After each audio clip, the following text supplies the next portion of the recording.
we're talking about the Brady Bunch variety show. And, like, I grew up with the Brady Bunch. I love them. I love the Brady Bunch.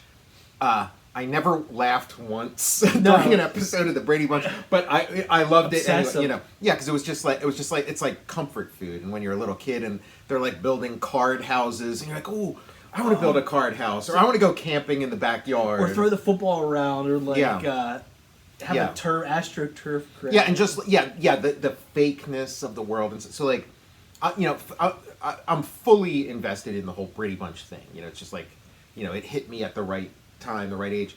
But like, we're watching like the Brady Bunch DVDs and stuff. Yeah. And it's kind of weird because we're kind of seeing this in the streaming era too, where like you grow up with a show, and it's like you just kind of see whatever episode happens to be on, and you watch and whatever. So you get this like larger sense of the world that it's in. But then when you sit down and see like the DVD set, and it's broken up into seasons, and you can watch the whole thing. It's, you know, like we kind of talked about this with the Monkees too, where it's like all of a sudden it feels so much smaller, where it's like, oh, there isn't like some crazy weird episode you never saw, or what, like you've actually seen all of them, and you know. I know what you mean, like the you feel it was like, you're like, I'm never gonna be able to see all these episodes. There will always be one. Yeah, world is like a little more alive, and then it kind of crystallizes and solidifies and shrinks, and then it's like not quite as magical. I love the magic of like I love the magic of just being beholden to like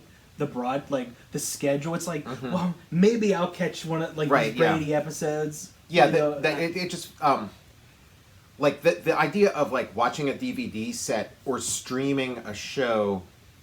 There's no equivalent to that in the natural world, where like a show just kind of like being on and you catch what's there.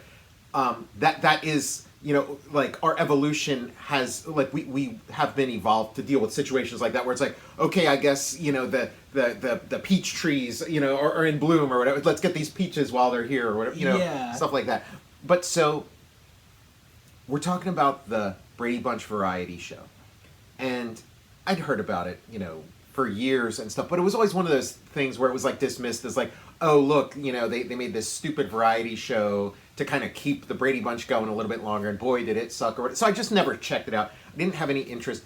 And then like I was watching some kind of Brady Bunch documentary recently, and they were talking about this, and they were saying like, oh, it's a continuation of the Brady Bunch story, where it's like the Bradys are now become variety stars. Dude, and I'm like, okay. We were like, because they were referring to themselves, they were in character. Yes. Like it was like some kind of like, they were in character doing the show. Yeah, because I thought it was just like, oh, instead of it being like a Sonny and Cher variety show, it's a variety show with the Bradys, and so they're just gonna be singing and whatever, the whole thing. I didn't realize like it's a continuation of the story, and we're gonna see like what's going on in their real life and backstage. And so I'm like, okay, now I gotta see this. This is like a lost season, really, of the Brady Bunch. And because it's like right here, you got Mike Brady, his character, he's like.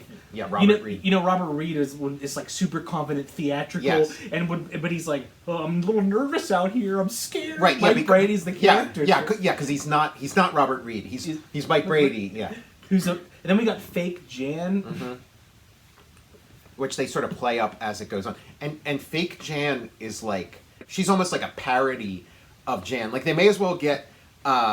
Was it Melanie Hutzel, or they may as well get like the whoever played Jan on Saturday Night Live, because it's like so over the, like she's so histrionic. Jan Hooks. Yeah, Jan Hooks would have been good as Jan. They're continuing the story. Yeah, it's like, because like there's those episodes of the Brady Bunch where they become a band, because the kids are really like form a band and stuff. And so it's like, this is like a continuation of that thread, where it's like, okay, now the kids' band is taken off, and they got a variety show, but now Dad has to be part of the act. Dude, speaking of, Barry Williams is fucking good. We were like cracking up. He's going for it as like the superstar, and I am so fucking here for it. He's fucking going for it this time. Yeah, he is. I mean, he always struck me as like the hungriest of the Bradys. Like, he wants it so bad. And like, he was also like, you know, as like the reality show thing started coming around, like he would be a staple. Like he wants to keep this thing going as long as he can. Like everybody else has sort of moved on, gotten other careers. Like it's like okay, he wants this Brady thing to just keep going because there's like all the musical numbers where he like pushes people back and he's like out front doing it. And then when he's Elvis looking the tire, he is fucking like just pumped like he's like, a hunk of Herman Love. He's pumping away. And at this point, like Elvis, I don't know, is Elvis like still alive at this point, or is he like just recently died? You know, I can't remember. There's what if there was like a little sketch in here where Barry Williams dies on the toilet, on the shitter, on the crutter. Like I met Barry Williams. Like Barry Williams came to our college. It was like the student activities council would like bring in different, people or whatever. And so like Barry Williams was one. And yeah, he is like a big cornball. Barry Williams dies on the crutter. He's like, and now a tribute to Elvis. And Barry Williams is like, he's like sitting on the shitter and falls. He's got like this big sandwich with like bananas hanging out of it. He reenacts Elvis's death. He's like, and now he's like, I'm on the crutter. I got my favorite sandwich. My hamburger dream. It's great to see the Brady story continue, and they're in like a new house. They're like in some. It looks like because this isn't produced by Sherwood Schwartz. This is produced by Sid and Marty Krofft. Yes. So they're in a house that looks like it's like the haunted hotel it's or creepy. something. It looks like Witchy Poo's castle or like it's obviously the set from something else. They're just repurposing it. Now, the thing is, like, getting Sid and Marty Krofft to produce it, it's such a step up from Sherwood Schwartz. Because, I love the Sherwood Schwartz shows. I love Gilligan's Island. I love the Brady Bunch. It's the colors, all that kind of stuff. But, like, there's not one laugh. They're comedy shows. There's not one laugh in any of them. But this Brady variety show, I'm cracking up during.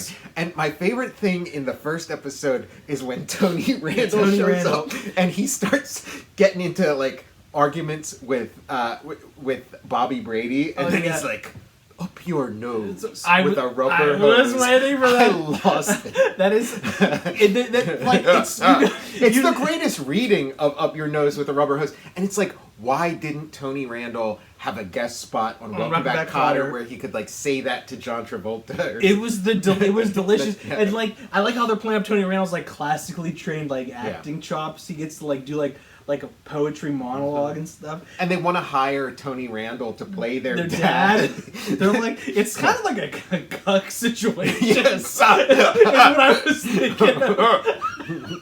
It's like they're like I love all the layers of there's this. So many layers, and they keep mentioning like you said, up your nose the rubber hose, like whatever's hot at the time, because they mentioned Starsky and Hutch, and then it's like, oh, Daddy broke my Led Zeppelin album. And they have like the Happy Days skit with Donny and Marie Osmond. I was thinking about that too, where like once again it's 50s of nostalgia in the 70s. In the 70s, yeah. Robert Reed gets to play like, expand out. I bet he was like excited to do like. He gets to play like the Jeff Conaway role in Grease.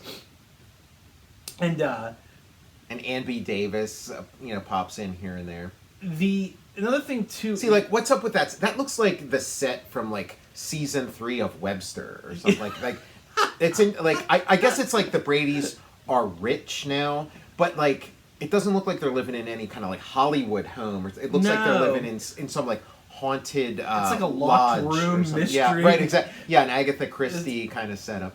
So when I was little, watched the Brady Bunch a ton. Yeah, ton of it. Yeah, and I've been listening lately. There's the Brady Bros podcast. I don't know that. It's Barry Williams and Christopher Knight. They have a podcast, and like every episode they talk about like a different episode, like their favorite episodes of the Brady Bunch, and then awesome. And one of them they interview Cousin Oliver. Like holy shit! And it was kind of interesting because like I got the sense from that episode that like Barry Williams still carries like severe resentment for the cousin Oliver character. Like it's like he stole his like little bit of his shine. Yeah, well, because it kind of extended to the actor too, and it was almost like they kind of like made peace. And then by the end of the episode, Barry Williams is like, you know what? When I talked to Lloyd Schwartz, Sherwood Schwartz's son, who was like a co-producer of the show or whatever, he's like, you know, every now and then there's like a new Brady project. I'm gonna make sure we incorporate you, you know, because you're part of the family too, even though you were just in the last 5 episodes. I love it, man. That is still like in his craw. Yeah, you can tell he's like. Well, and one of the themes that comes out in the podcast is between him and Chris Knight is that like Barry Williams was like very career focused from like day one on Brady Bunch. Like, you know, he's just, you know. And he was on like Celebrity Wife Swap or whatever, and like I got the sense of that too from that episode of like, this guy's hungry, like this guy, like he was doing like dinner theater or whatever, and yeah, he's bringing the showbiz to it. Tony Randall Meets the Brady Bunch is like one of the funniest things I've ever seen. The Brady Bunch lasts, you know, 5 or 6 seasons or whatever, and then the Brady Bunch variety show, which is like way funnier, you know, lasts like half a season. I only watched the pilot so far, so I'm excited to like dig in. Yeah, get into it. Yeah, and maybe the pilot, you know, maybe it's all downhill from here. But I was trying to check their ages too, because they're still like, he's like, Dad, Marge is on the phone or whatever. Right, like, and I was like, okay, he's 8. They're still teenagers. Okay. Like is Barry like 18 at this point, or is he like in his 20s? Barry is 22. Okay. Christopher Knight's 18. Mm-hmm. And then I don't know what Mike Look landed, but I was like trying to figure out because he was like, oh, Dad or whatever. Yeah. Little Shucks. That's what they were saying about like cousin Oliver, because like cousin Oliver was like 7 or something, and then Susan Olsen was like, you know, 14 or something, but they'd still be they'd be in cahoots and like come out like, how are we gonna steal those lollipops? You know, like, you know, like they kind of like, you know, aged her down. Down. Up your nose with the rubber hose. Oh man, Horseshack fought the Xenomorph. He's like dead serious. Like, this delivery, he's got this murder in his eyes, and is like, up your nose with a rubber hose. I like how he verbally beat down Bobby Brady. yeah, like he sized everybody up and was like, this is the one I'm gonna, you know, destroy. Look at him, he's crying. Yeah. He's tearing up after getting fucking his ass handed to him by Tony Randall. The dynamics of this are just so great. Like, there's real drama, you know, like, and real comedy, like more so than anything that was in the original series. Like, I wonder how they felt working on it. Like, were they just like, you know, like, oh, this is stupid bullshit we're doing, and our old show used to be so great? Or are they like, wow, if you like the old stuff, you're gonna love the Brady Bunch variety show? And that was the other thing. Like, Robert Reed hated how ridiculous the Brady Bunch show would get. He wanted it to be grounded in some like serious actor. He's a serious actor. It's like, okay, I understand it's a comedy, it's this and that, but you got to ground it in some kind of reality. And he, you know, and so like, how did they get him to be, you know, on the variety show? But like, the motivation is like, yes, they have to stop everything. I guess maybe like you know, I guess if you're an actor, this kind of musical theater stuff is just like, you know, so great. Oh, you know? yeah. Like you'll make an exception for this. There was a lot of variety shows. Yeah. Oh, yeah. And like, even, there's like shows you don't even think of it, but like, it's like The Muppet Show. That was just another variety show. Like, it's like, of course, you know, because you think of it as The Muppet Show, but it's like, okay, variety shows. The Muppets are big. We'll give them a variety show. Still going on. Like, America's Got Talent is basically like a variety show. Yeah, all this stuff kind of made a comeback, you know, with the dawn of like reality shows and stuff. Florence Henderson like loves any excuse to sing. Like, I remember as a kid, you know, she'd be on like, you know, daytime talk shows or whatever, and like her singing would always have to be like, you know, that was like contractually stipulated. Like a Kathy Lee Gifford situation. Exactly, yeah. And there were Brady Bunch episodes where she'd sing too. Like the Christmas episode is kind of like a famous one. I remember the Christmas episode. We'll have to draw some kind of chart of like Brady Bunch stuff, because it does in your memory. It's kind of like, oh yeah, there was this Brady Bunch series, ran like 6 years or whatever, and then it went away and it was done. But it's like there's all these Brady revivals. It's kind of like Star Wars. It really is. And there probably is like one period where there's like the largest gap. But then the rest of it is like keeps coming back. Not too many years pass where there's like because there's this, and then there was like a Brady Brides. Oh yeah. And then there was Oh, the Very Brady Christmas. Very Brady Christmas. That was huge. Yeah, that made a big impression on because that was like. That's what I wanted. The Brady Bunch, was this thing from the distant past. And it's like, whoa, they're back. I was so happy the Bradys were still like around. I'm like, oh my god, the Bradys are around. The story continues and stuff. And it was kind of weird seeing their house with 80s colors because it had all these like 70s colors and stuff. And then, they had the house in a Very Brady Christmas, and it was very like sterile. It was very like grays, neutrals, that like was wild. Grays and whites. It's like, whoa, yeah, Dad bent my Led Zeppelin. It's, I guess he liked, what do they say that like Dad liked, that was like the equivalent of Led Zeppelin or something. Dad's a square. Barry Williams got the axe out. He's got to show off his his guitar skills. Mm-hmm. Don't you want to hear my song?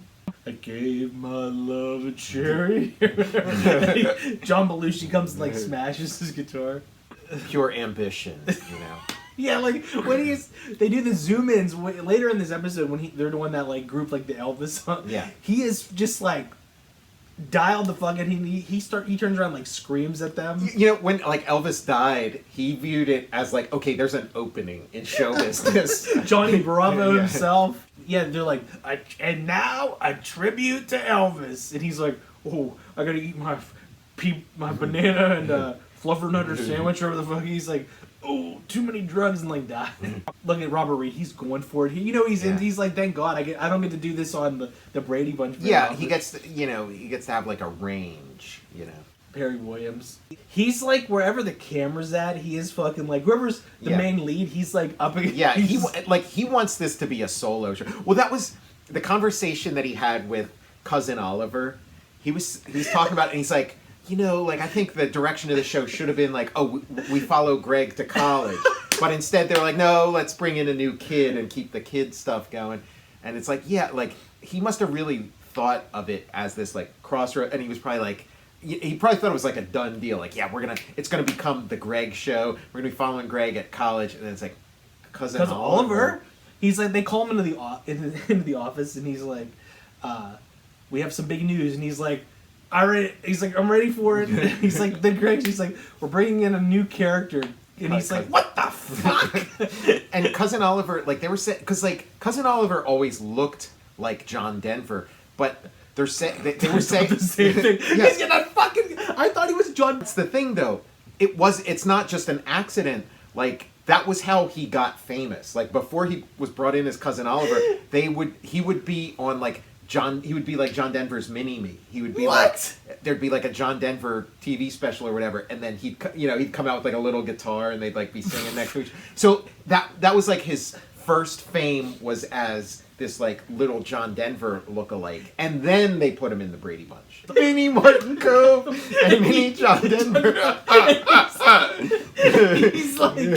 he's like testosterone level. It's just like a chart, and one's like super high. Yeah, Mini Martin Krofft. He's like puts him in a headlock. He's bullying like, Mini Martin Krofft. He's in like a little like sensei crease, like his leather jacket. It's the characters from High. They got to like I know they're kind of like scratching their heads trying to come up with what to do for like the next season of Cobra Kai. They need to bring in like a mini Martin Krofft, some little kid, because like there were a couple episodes, or maybe it was just one episode where like Henry Winkler had like. A nephew or something who was like a mini Fonz. They need that. What would his name instead of the Fonz? But here, look, they have Donny and Marie show up, and Donny is Donzi. Donzi, there he is. I'm just old enough to like have very dim memories of like Donny and Marie's, stardom and stuff. And it's kind of bizarre seeing that because they look almost unreal. Like they look like mannequins or like it's hard to imagine that like human beings looked like that. Don't they? Yeah, he does. It's the same makeup effect they'd use for like Mannequin 2 on the Move or whatever. And like I was almost like more familiar with Donny and Marie from like old Mad Magazine yeah, or something. And it would always be like teeth. They just have like giant teeth. I could just see that. And the last big thing I remember Donny Osmond was, I think he was the voice or the scene voice of a character in Mulan. Okay. Yeah, I mean they had like a talk show. I don't know how long their talk show lived, but they had like a talk show in like the early 2000s or late 90s. Yeah. The Donny and Marie talk show or something. And I see, I know we talk about Tom Selleck hawking reverse mortgages. Yeah. I do see Marie is like promoting something. She's selling something. Barry's trying to be cool, but he's wearing the Lenny from Lenny and Squiggy jacket. They probably do that on purpose. Yeah. He's trying to pull focus in this ensemble. Yeah, he is wearing shot. red. Yeah, because Donnie is Donzie. He's Don- Donzie instead of Fonzie. Yeah, they're like, that red jacket was Barry's decision. They're like, no, Barry, I don't think we should wear this fluorescent yellow. It'll pull focus during this ensemble shot. He's like, I want everybody to be looking at me. And Marie is like, Va Fangul! Marie is like, it's like Talia Shire in Godfather or something. You're right. Yeah. Like, yeah, in Mad Magazine and stuff, they just make it where, like, they're just all teeth. But I think it's just that, like, they're at, like, an age in, like, maybe their late teens or their early 20s where they're not completely finished growing yet. So, like, they need, like, their teeth haven't, like, grown in yet, you know? They haven't, like, fully grown into their adult teeth, you know? Oh, look at that. It's like an Evel Knievel motorcycle. That's probably where, you know, it probably came off the set of, you know, it probably came off the set of, like, the Captain America made-for-TV movie. Oh, my God. It's right next door. And then we were talking about, too, like, the, It's so weird seeing it's so weird seeing Ann B. Davis cut loose and in like, you know, showbiz outfit and not in her, like, blue maid outfit. Her maid outfit from the 50s, you know. There is, like, on that podcast, there is, like, a genuine, like, sibling rivalry between those two. And, like, they're like, it's like they're friends, but it's like, you know, they're constantly, like, digging at each other a little bit. And it is like a big brother, little brother kind of dynamic because Barry does try to, like, you know, get him, yeah. Because he's, like, 3 years older than him. Yeah, and he said, you know, like, Christopher Knight said he was kind of like the least showbiz out of all the kids on the show. Like, it was to him, he was just, like, doing something for fun, but, like, you know, Barry was playing for keeps, you know. He had his, like, 10-year plan set up. Yeah. And another thing, too, with, like, I don't think this is the only variety show that would do that with, like, you use a lot of your set real estate having a pool covering most. So you got I like that Mr. Brady is, like, upset about how much it's costing to keep this pool filled because he's like, oh, well, we get, like, water delivery, you know, we get our little water tank delivery and what could this cost? They don't have any chlorine in there. Everyone gets sick. There are these sort of psychedelic flourishes that are so, you know, Sid and Marty Krofft. Yeah, like, somebody. I mean, these clowns. Like, I don't want this. This is nightmare fuel. Like, imagine if somebody took acid right before watching this. Yeah, I'm crossing over, man. Yeah, like somebody died. It's like filming this. Holy shit! Yeah, we talk about Kate Winslet doing the breath holding for Avatar too. Florence Henderson had the record before.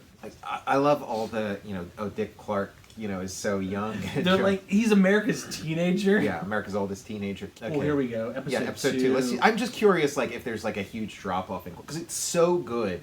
That first episode, I'm just curious. 77 January. 77. Okay, so I think Elvis died in what, 76 or something. That's why they did that tribute where he's on the on the crutter. Elvis on the crutter. Baby face. Like, it is you like, got that cutest little baby. Yeah, so in the 70s when you wanted to do something nostalgic, it's where now it's like you want to do something nostalgic and it's like, hey, now you're an all-star. I know, like, as it goes on, they play up the fake Jan thing. Like, she starts wearing, like, a t-shirt that says fake Jan. What happened? Great hair. The hair. Lee Majors! Oh my God! The Farrah Fawcett Majors! All right! Wait, Rip Taylor! Okay, so we were wondering, Captain Cool and the Kongs, we were wondering if, like, the quality was going to maintain from, like, the pilot to episode 2, but it's like... skyrocketed. This is great. This is awesome. Dude, this is the perfect cast. Yes. Rip Taylor? Rip Taylor. Are you fucking kidding me? I haven't seen Rip Taylor in anything in ages. I think the last thing I saw him in was The Charmings. Do you remember The Charmings? No, what the It was Snow. It was a sitcom where it was Snow White and the prince like moved to like modern day suburbia. This is amazing. Holy and like shit. Rip Taylor showed up in, I forget why. I can't believe this. This is only episode 2. Imagine the cast. What's the cast going to be like by the finale?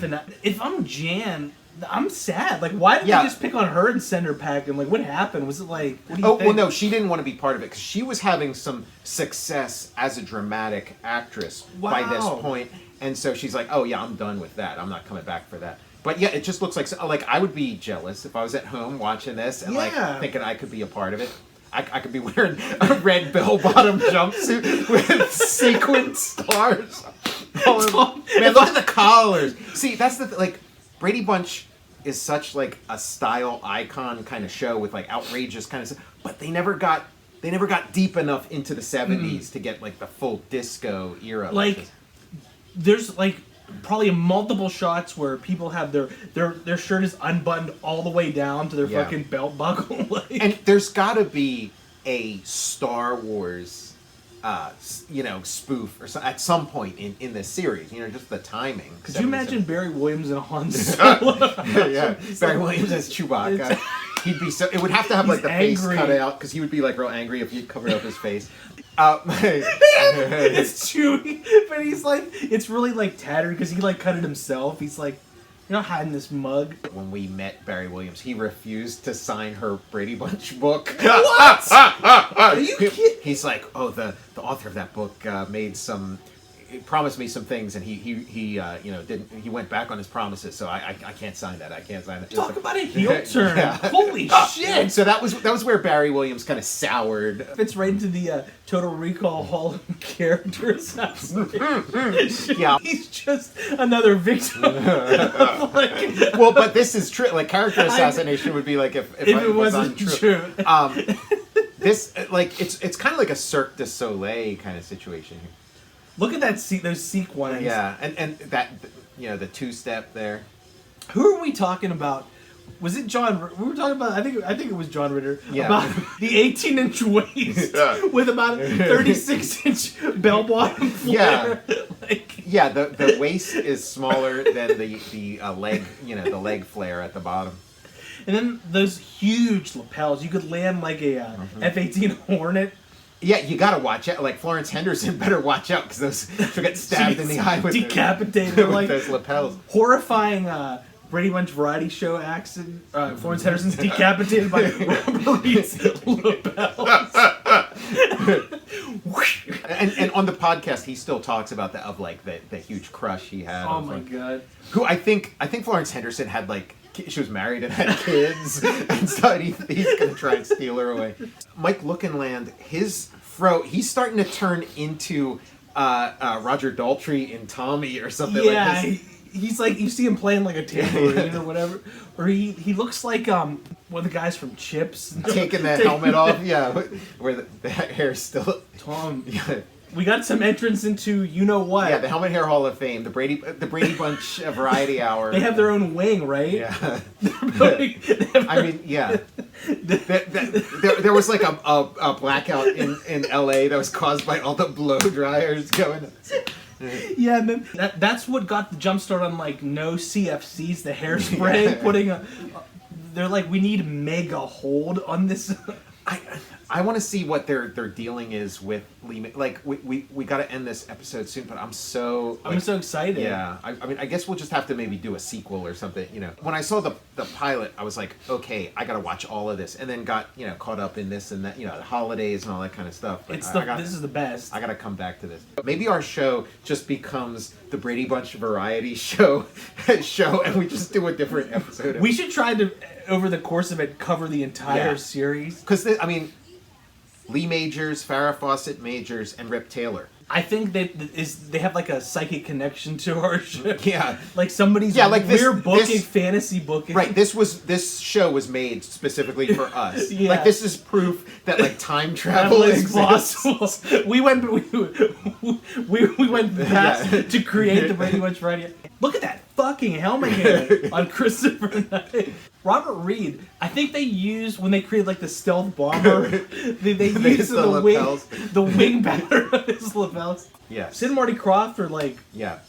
I mean, Sid and Marty Krofft, like, really, like, they have, like, the keys to my psyche. Like, I you know, like, my whole, you know, my taste, everything that I want out of life was kind of, the seeds were planted by Sid and Marty Krofft shows at a very early age. When I go to sleep at night, my dreams are, you know, HR puppet stuff. And, you know, so, yeah, look at that picture. Wait, how would you, this is the best. I need to capture, it's the Oscar Mayer winner, and look, everybody's in frame. Yes, that's high art right there, that frame. What is that house? It's like... It looks like they're living in the Regal Beagle. Yeah. You know, it's like the Vincent Price House of Wax. Yeah. set. Or it's this. There's this old restaurant that closed. I think it was Rizzo's or something. Looks like the old like dark Italian dining room from like Rizzo's restaurant. Bedroll.